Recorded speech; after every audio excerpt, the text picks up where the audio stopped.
পরিচিত এতটুকুই। শুধু মানে একজনের সাথে পূর্ব পরিচিত থাকলেই আসে না দুনিয়া, বুঝতে হবে।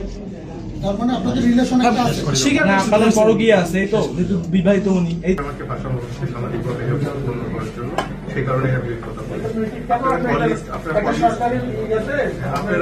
আপনার কলেজ চেক করে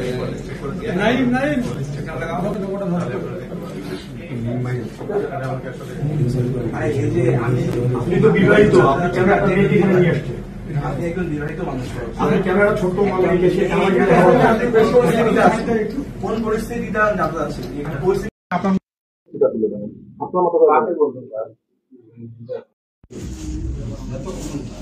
কতদিন থেকে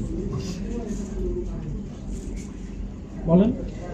আপনাদের সম্পর্কটা কি আসলে দৈহিক সম্পর্ক কতদিন থেকে আপনাদের?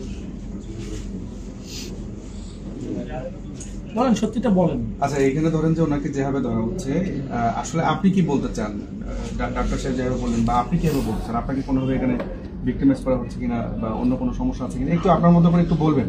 আমরা বারবার আপনাকে প্রশ্ন করতে চাই না, আপনি একবারই বলেন।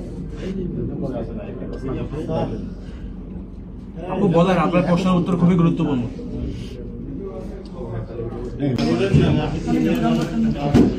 আসল ঘটনাটা কি, আজকে কি ঘটেছিল এটা একটু জানতে চাই। আপনি কি দেখবেন আজকে? আপনারা আজকে কি ঘটেছিল এটা একটু জানতে চাই। এটা খুবই গুরুত্বপূর্ণ। এইখানে কি ঘটেছিল এই ঘটনাটা একটু জানতে চাই। হ্যাঁ, এই বেডরুম পর্যন্ত আপনারা দুজন কিভাবে আসলেন?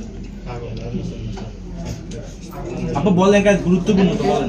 সত্যিটা বলেন, এটা তো মিডিয়া কারো পক্ষ না বিপক্ষ না, জাস্ট জিনিসটা বলেন। যত তাড়াতাড়ি বলবেন আমাদের জন্য অনেক ভালো হয়। আমি ওনাকে চিনি, উনি আমার পরিচিত এতটুকুই। এই কারণে বেডরুমে অবশ্যই একজন মেয়ে শুধু মানে একজনের সাথে পূর্ব পরিচিত থাকলেই আসে না দুনিয়া, বুঝতে হবে। তার মানে আপনাদের রিলেশন একটা আছে, আপনাদের পরকীয়া আছে, এই তো যেহেতু বিবাহিত উনি এই তো এটাই বলেন। বুঝতে হবে, উনি তো বলছে, উনি তো স্বীকারই করলো।